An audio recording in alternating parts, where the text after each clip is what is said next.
This is the White Coat Investor Podcast, where we help those who wear the white coat get a fair shake on Wall Street. We've been helping doctors and other high-income professionals stop doing dumb things with their money since 2011.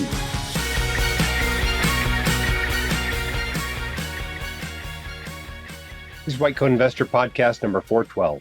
Today's episode is brought to us by SoFi, the folks who help you get your money right. Paying off student debt quickly and getting your finances back on track isn't easy. That's where SoFi can help.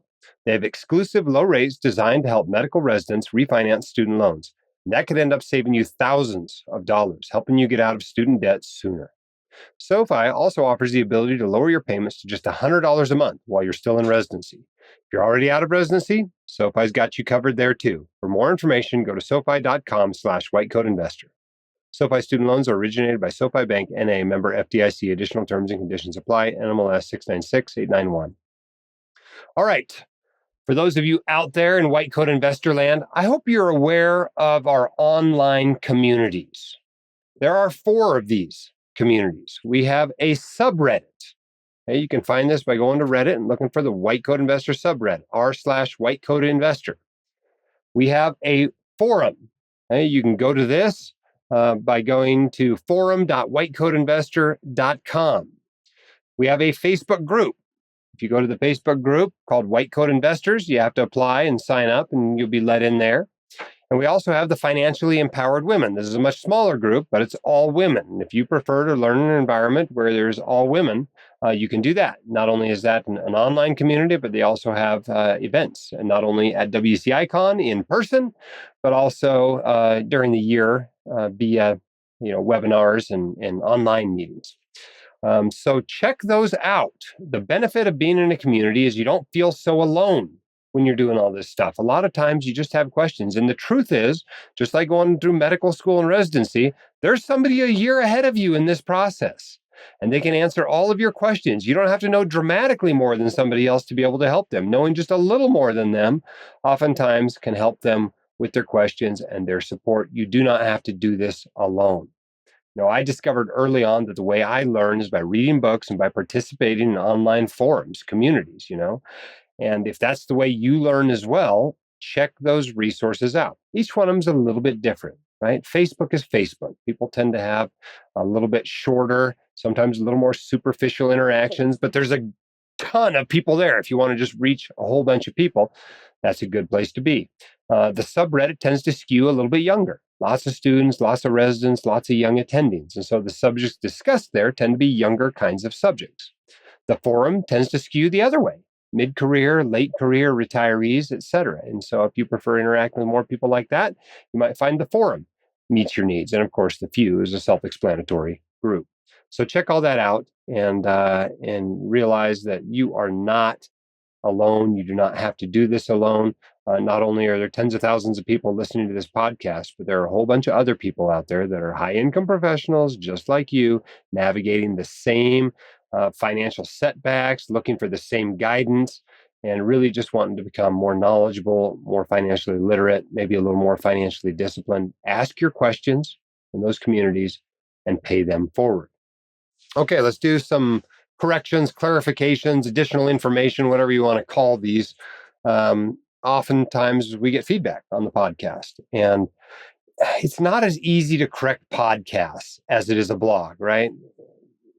Errors last very short time period on the blog because somebody posts a comment at 7 a.m. I see it at 8 a.m. and I've fixed it already. And most people that read it, unless they read it in their email, never realize that it was wrong to start with. Well, that's not the same with podcasts, right? There's a delay in making a podcast. It's a lot harder to correct. So we don't generally go back and correct little things and add information to the old podcast. We do a correction in an upcoming one. So it might be, 4 weeks before we really correct something. So this is one of those. Somebody writes in and says, I was listening to yesterday's podcast. It was recorded a month ago.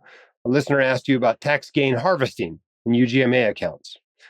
The writer says, I agree with you. This is extreme optimization, although I admit I've done it too. But there is an additional problem you didn't mention. Unearned income above a certain level gets taxed at the parent's marginal tax rate, the kiddie tax. So you have to make sure the combination of tax gains and dividends and interest stays below $2,700 in 2025. Otherwise, it defeats the whole thing It might help your listener to know this before she sells all of her kids' winning stock to raise their basis. This is a good point. I should have mentioned this, right? I don't know that I said it wrong, but this is a consideration. And you've got to realize that tax gain harvesting your kid's massive UGMA would not normally cause them to have to pay capital gains taxes unless the kiddie tax applies to them. So this is a good thing to do maybe when they're in their early 20s and they don't have much income, they're in college, whatever. You might be able to tax gain harvest then, but maybe not the time to do it when they're 6, or at least not in an amount that's going to be more than gains of $2,700 a year. Hope that's helpful. Okay, another one is about escrow accounts. This one's just kind of some additional information, but you might find it useful. They write in saying, on your most recent podcast, number 409, you mentioned that mortgages require an escrow account for insurance as well as property taxes. I suspect that there's some regional or risk profile analysis to determine who needs an escrow account. On both my residency and attending house purchase, they did not require an escrow account on my loans, both of which were physician loans, although 20% was put down. I found it interesting that they let a resident not have an escrow account. Also, they never mentioned the options for or against an escrow account. This was simply decided without me being aware of it until I looked at the payments amortization tables. I suspect this may catch some people a little bit less financially savvy off guard, but it's my natural propensity to have this in my own account and put away on a monthly basis anyway. I just wanted to mention it. Okay, so that's interesting, I thought. I don't know that I've run into that. I think most of the time when you have a mortgage, that lender requires an escrow account, but apparently not all of the time. So make sure you know when you take out a mortgage, when you buy a house, whether you have an escrow account or not. An escrow account is just the lender forcing you to put money away month by month to pay your property taxes and your insurance, and then they take care of the payment as well. That's all an escrow account is. It's a little bit maybe convenient for some people, maybe a pain for other people. It's just a different way of doing it. I think most commonly it is required as long as you have a mortgage loan, but apparently that is not the case all the time. So thought I'd mention that on the podcast as well. We also have a speak pipe where somebody called in and mentioned something that, I've said before. I've talked about 457Bs, right? And one of the downsides of a 457B is that it's technically not your money yet. It's your employer's money. So if your employer's, financially on the rocks, you might not want to put money in there, right? Because it's accessible to your employer's creditors. Now, if the employer went under, you would be one of those creditors. And truthfully, over the years, I've never actually heard of case of somebody actually losing money from their 457B because something happened to the employer. Now, somebody wrote in to mention that this might be happening. It hasn't actually happened yet, but it might be happening. So let's listen to that speak pipe. Hi, Jim. I'm a physician in Massachusetts. I've heard you warn people about the dangers of 457 plans, but I've also heard you say that you've never heard of anyone losing their money in one. I just want to let you and your listeners know about a case where people could end up losing their money. Steward Healthcare was a large multi-state healthcare system that employed thousands of physicians before they went bankrupt last year. I was not a student employee, but I was talking to one who was telling me how they were seeking legal advice about how to get their money out of the deferred compensation plan. I read online that there is some $60 million in the deferred compensation plan that is currently being litigated over by the creditors of Steward and the physicians that contributed to them. Thanks for all you do. Okay, so this one isn't done yet. Again, I suspect all the docs are going to get their money, but keep me updated. Those of you out there working for Steward or who were working for Steward, let me know. If you end up losing 457B money, I would like to hear about it. There's not much I can do to help you if that's the case. Realize those of you with 457 that this is a risk of them, right? It's deferred compensation. It's not yet your money. The fact that it's Steward makes it more near and dear to my heart. For those who aren't aware, Steward owned my hospital for a couple of years, 2 or 3 years, while they gradually went bankrupt. And so we got to see firsthand the downsides of a terribly run hospital as, all of a sudden capital started drying up. And, I remember one day the CT scanner broke and I said, well, we'll call the CT repair guy. And the answer I got from the x-ray techs was they won't come. They haven't been paid in 6 months. And imagine running an emergency department without a CT scanner. It doesn't work very well. So I'm not thrilled right now with Steward as a company, and it'd be interesting to see how that all ends up. But hopefully at least everybody with money in the 457B ends up getting it. Okay, speaking of, maybe not so awesome employers, I got a question by email. Said this: my question pertains to mitigating employer risk and finding alternative streams of income. I work as a hospitalist, same hospital I did my residency training in. When I interviewed and signed my contract, the job and terms were great. But before starting my job, there was a change in management. The administration tried to argue that our contract had implied coverage of the ICU and procedures and cross coverage that wasn't written in the contract. And after some pushback and negotiations, they agreed to give us a small pay increase and limit the coverage to only a few shifts each month. The contract wasn't amended, but over the next year or two, they've mandated us to cover more shifts than initially agreed upon. They changed our schedule and location a few hours before the start of the shift. Despite us voicing our concerns and working with the new management team, we only get empty promises. It seems they're trying to phase out our position entirely and expand daytime hospitalist hours with swing shifts and APC overnight coverage. We're working less hours and seeing fewer patients, making about half of our usual RVU-based salary. The job and pay is now terrible. And I wonder how doctors can protect themselves against bad employers and the loss of their job. Now, here's where it hits this doc personally. I work in a small/rural area. There's not a lot of hospitals nearby. The nearest one's, an hour drive away. And moving would probably mean selling our home and being further away from family. So I explored the possibilities of locum tenens, outpatient clinic, urgent care, going to fellowship, but none was particularly appealing. We considered trying to learn real estate, self-publishing, expert witness work, or corporate consulting. But we would need to invest a lot of time learning the field. The work also seems inconsistent, risky, and less profitable. Better as a side gig than a full-time job. Switching to a daytime position in the same hospital is possible, but I worry that the administration will continue to push more responsibilities and limit pay.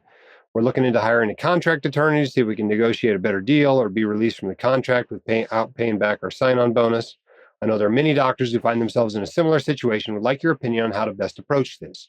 Should we fight to keep a good job at a place that doesn't seem to value their employees? Should we leave our life and home behind in search of a better job somewhere else? Should we try to find a new job, medical or non-medical, in the same city? We have a good emergency fund, no debt, and are still living like residents, but are too young to retire. What would you do in our situation? Okay, I think this sort of thing happens to lots of docs. And it's unfortunate, right? Sometimes jobs get bad. When you treat docs like labor, they start to act like labor. You treat your employees crappy, where do they go? They go somewhere else and work for somebody else.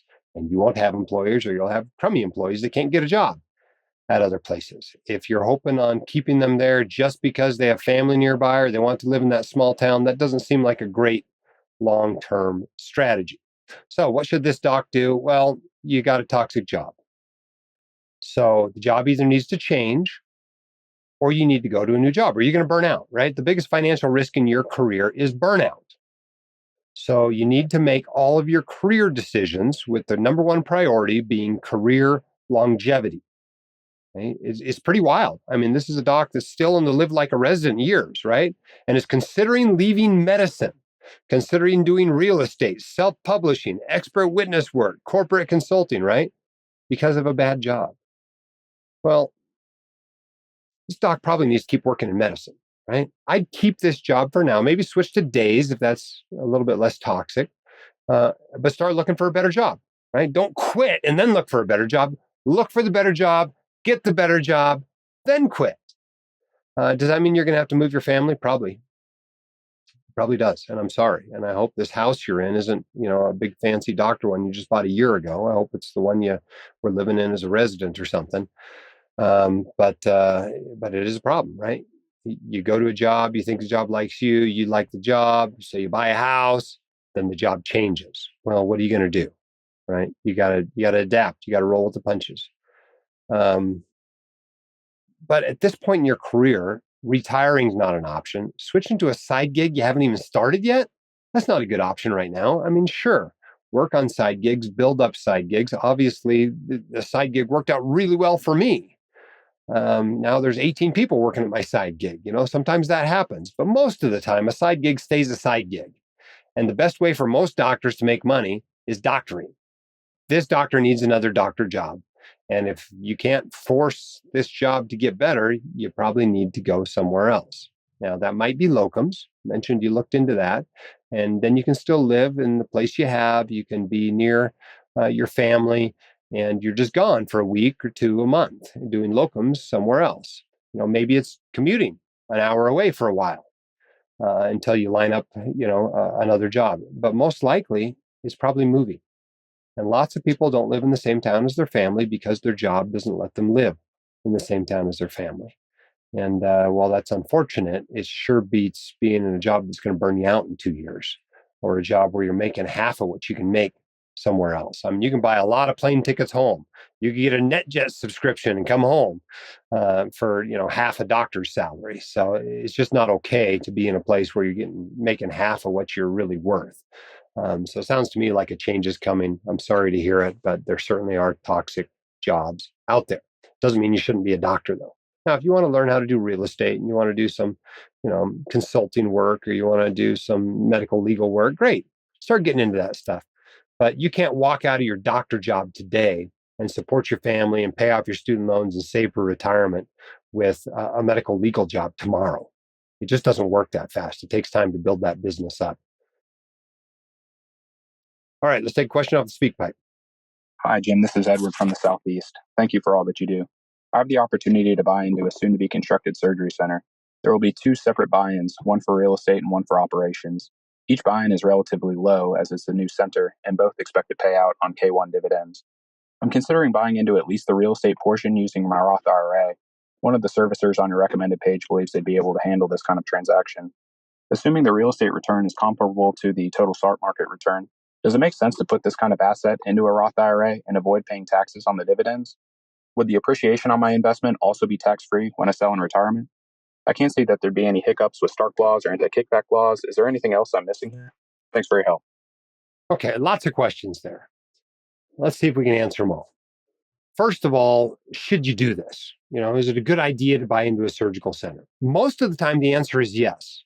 Most of the doctors I talk to that buy, medically related businesses, whether it's emergency docs buying an urgent care, or nephrologists buying a dialysis center, or pathologists buying a lab, or radiologists buying an outpatient imaging center, or surgeons and anesthesiologists, getting some sort of an ambulatory surgical center, or, GI docs opening up their own suite or whatever, right? This is often the best investment doctors ever make. These often work out very, very well. Now, every one of these is individual and needs to be evaluated on its own merits, right? Owning your own practice and your own real estate is generally a good thing. I'm a huge fan of ownership. Not only does it often pay off really well with a great return on investment, but it gives you control, and that control matters when it comes to stopping burnout. So if this were me, I'd be trying to buy into both the real estate and the operations. I suspect both of them will probably end up being good investments, especially if you're able to be involved in them for the long run. And you're talking about it being a relatively small amount of money to buy in, great. Yeah, you'll have to deal with the K1s, but this thing's in your state already. You don't have to file any other state tax returns. Maybe you got to pay somebody to prepare your taxes, but you're probably doing that anyway. So that'll cost you, a couple $100 more because you got some more K1s. But that's not a big deal. So I would probably try to do this. Okay, the next question is, do you have to worry about Stark laws and stuff? Well, you need to understand that there are rules and there are laws about self-referral. But for the most part, there's a whole bunch of ambulatory surgical centers out there. So doctors are clearly not, clearly allowed to own these facilities without, being in violation of the Stark laws. So you just got to follow the rules like everybody else does. I wouldn't let that keep you from making this investment. Now, should you put it in a Roth IRA? Now, this gives me a lot of pause for a couple of reasons. Number one, putting equity real estate in IRAs, not 401ks, but IRAs, introduces unrelated business income tax if they're leveraged. Basically, you have to pay tax on them despite them being in an IRA, which is not awesome. But that does get you out of, capital gains taxes and having to pay taxes on the income as it comes in. You just have to deal with the unrelated business income tax, which is a little bit complicated. So because of that, in general, I don't love putting equity real estate in retirement accounts. You also don't get the benefit of, depreciation, shielding that income from taxation like you would in a regular old taxable account, a non-qualified account or outside of your retirement accounts. So when I think about putting real estate in retirement accounts, I'm usually thinking of publicly traded real estate. We're talking REITs, something like the Vanguard REIT Index Fund. VNQ is the ETF for that fund, or like a debt real estate fund. We've got a couple of debt real estate funds inside retirement accounts. Debt real estate is terribly tax inefficient. It's a great thing to have inside a retirement account if you're allowed to. Now, obviously, it has to be some sort of self-directed retirement account, but that's been, a great thing for us. So, but the equity side, I usually try to keep the equity side in the taxable area. Now, if all your money is in retirement accounts, then you may have to decide between not investing in the real estate or doing it inside a retirement account. But I don't know that that's your situation. You didn't mention that. So hopefully that gives you my thoughts on your opportunities with the surgical center. We talk a lot here at the White Coat Investor about private investments. This question was about a private investment, one that you'll be involved in, presumably. The next question is also about, real estate, which is typically a private investment, at least outside of something like VNQ.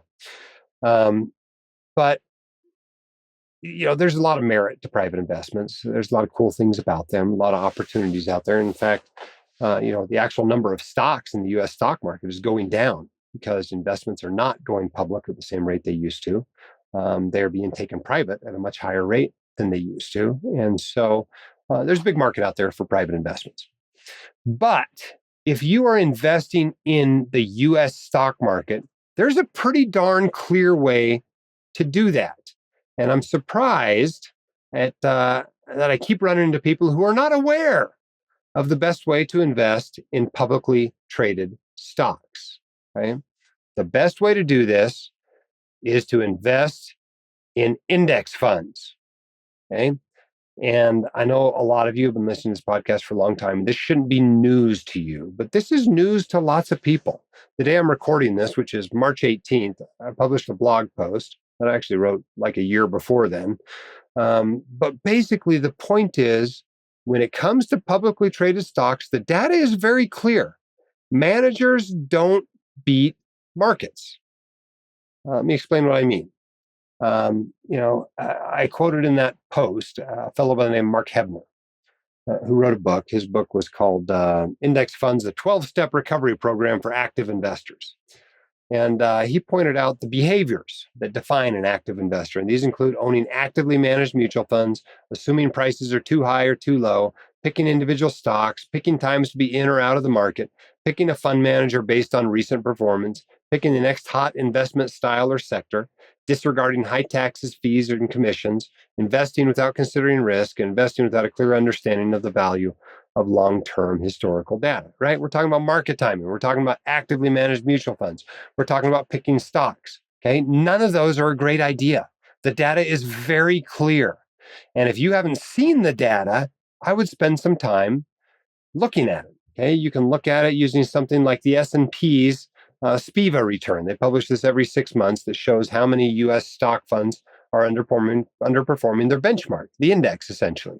And if you look at any long-term time period, the answer is 90 to 95% of them. Okay, so 1 out of 20 beats the market in the long run, and typically not by very much, and maybe not after taxes, and certainly not after taxes and the value of your time. It's just a terrible way to bet. You are much better off getting the market return, beating 95% of other investors, and sleeping well at night. Now, there's lots of books out there. If you've never read one that convinced you that index funds were the way to invest in U.S. stocks, I would recommend you do so. These books could be something like those by Jack Bogle, like Common Sense on Mutual Funds. Those by Burton Malkiel. A Random Walk Down Wall Street is his most famous one. Just About Anything by Rick Ferry, all about index funds, is maybe the best known one. William Bernstein, if you want a doctor's writing, check out the Investor's Manifesto. Alan Roth's How a Second Grader Beats Wall Street. Bill Schultheis wrote The Coffee House Investor. Investing Made Simple by Mike Piper. The Simple Path to Wealth by J.L. Collins. Unconventional Success by David Swenson. You name it. Any of these books are going to show you the data and demonstrate and convince you that this is the way to invest in the U.S. stock market. That doesn't necessarily mean you shouldn't invest in real estate on the side or you shouldn't buy into your ambulatory surgical center. But for the money that you are investing in stocks, publicly traded stocks, both in the US and internationally, the best way to do that is to buy and hold and rebalance a static asset allocation of low cost, broadly diversified index funds. Okay, each of those terms I just said has a specific meaning. If you don't know what they are, you need to look them up and understand that statement. But the bottom line is if you're buying stocks, you ought to be buying them via index funds. The data is very clear. Don't be ignorant of it. And if you think it doesn't apply to you, make sure you're not just being overconfident. Because the truth is, if you can beat the market or pick managers that can beat the market, you shouldn't just be managing your own money. You should be managing billions. And you should become a gazillionaire and solve some serious problem in the world, like curing malaria a la Bill Gates. Okay. If you really do have that skill of beating the market, your skills are so rare that you should not be using them just for your own portfolio. Okay, let's take that real estate question out the speak pipe now. Hi, Jim. This is Warren from the Southeast. I'm a long-time listener and just want to thank you for everything you do for us. My question involves real estate. I have been a part-time real estate direct investor. I own a few small single-family rental properties. And I'd like to know if it's possible to do a 1031 exchange from a direct real estate sale into a syndication. I try to read up some about this online, and it appears that it may be possible as long as the syndication will accept your ownership as a tenants in common. I'm not sure if that is true. I'm not sure if any of your preferred providers allow that sort of thing, and if that's even possible. I really appreciate input on this. Thank you very much again. Bye. Okay, great question, Warren. 1031 exchange, okay? What's the point of a 1031 exchange? You're swapping from one real estate investment to another real estate investment that's relatively similar. And that's a very broad definition of relatively similar, by the way. It'd be awesome if you could do this with stocks or mutual funds. You can't. When you sell one mutual fund or one stock to buy another one, you got to pay capital gains taxes on it. But you can exchange real estate. That's one of the things in the in the tax code that really benefits real estate investors. You can buy a house and own it for a few years and exchange it for a duplex and own that for a few years and exchange that for a quadruplex and own that for a few years and exchange it for a small apartment building and then exchange that into a larger apartment building. You can do all this, and not only do you never pay capital gains taxes, especially if you die still owning that large apartment building and your heirs get a step up in basis of death, but you don't pay the recapture of the depreciation either. So you're depreciating and exchanging and depreciating and exchanging and depreciating, and you die. And nobody pays capital gains taxes, not your heirs, not you. Nobody pays recapture of that depreciation. And yet your heirs get the basis which is the value on the day when you die. And so it's a pretty awesome, very tax efficient way to invest in real estate. It's generally a good thing to do. It's a pain though, right? You have a time limit for which you got to identify the new investment. And you got to complete the purchase of the new investment within like 6 months of the time you sell the old one.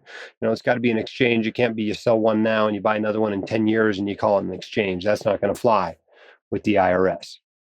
So the question is, you got some appreciated properties that you've depreciated a whole bunch. You don't want to pay the depreciation recapture. You don't want to pay capital gains taxes. What are your options? Well, you got a few of them.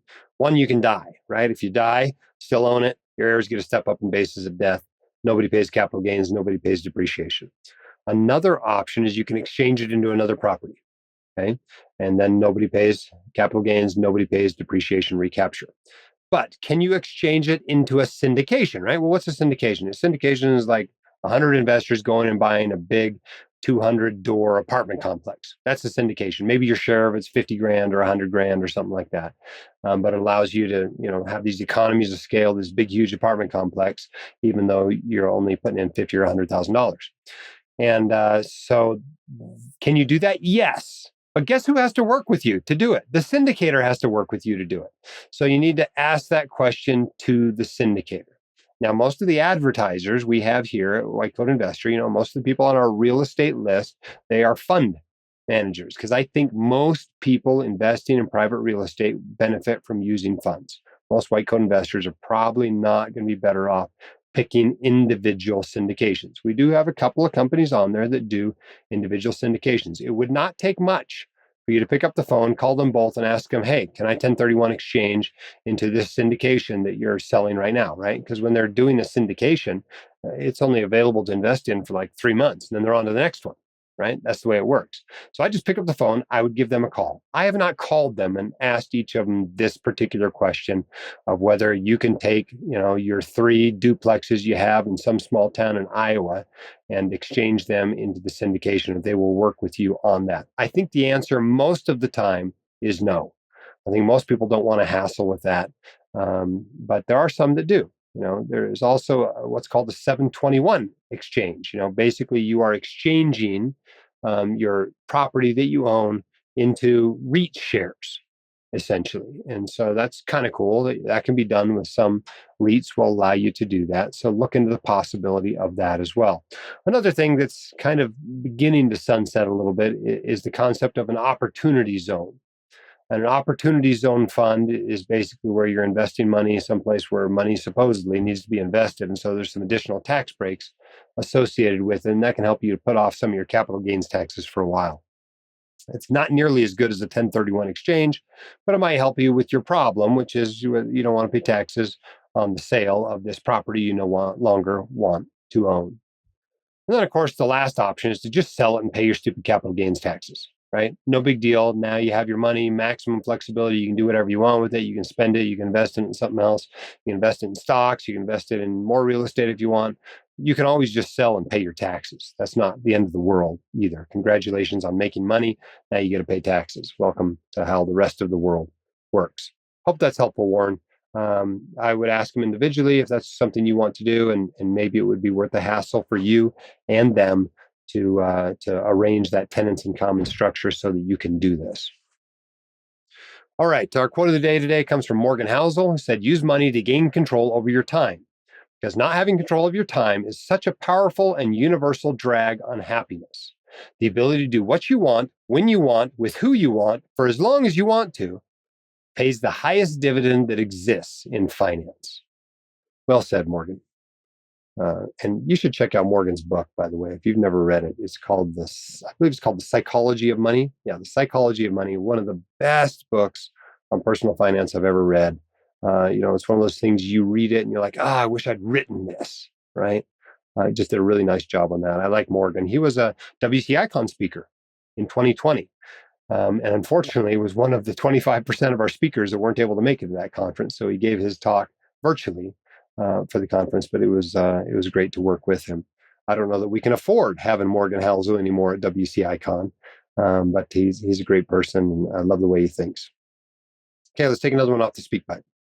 Hi, Jim. This is Andrew from the Midwest. Longtime listener, first-time caller. First off, thanks for all you do for this community. I've been listening to you for 11 years, and it's made a very positive impact on my financial life. For my question, curious if you could speak to construction loans for new construction home builds. We are considering whether to have our builder carry the construction loan or for my wife and I to do so. Some potential advantages that I've read for carrying this are that the transaction price of the house is unknown, so nosy neighbors and friends can't look. The county assessor also doesn't know this information, so property taxes may be lower in the first few years, and then you can deduct interest paid on the construction loan if you itemize deductions.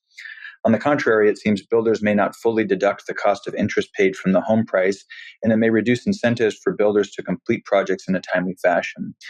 Any general guidance here or specifics that I've misstated or I'm overlooking? Thanks in advance. I don't know if anybody's ever asked me this question before. I don't even think I realized it was possible to get the builder to carry the loan on it. I assure you that they're not going to do that for free, though, right? It just doesn't make any business sense for them to do that for free. They are going to make sure that they come out ahead if they're doing that. Whereas if you take on that risk, you take on that hassle of having the builder loan yourself, the construction loan yourself, that's probably going to work out best for you financially most of the time, I would guess. I didn't even know it was really much of an option, though.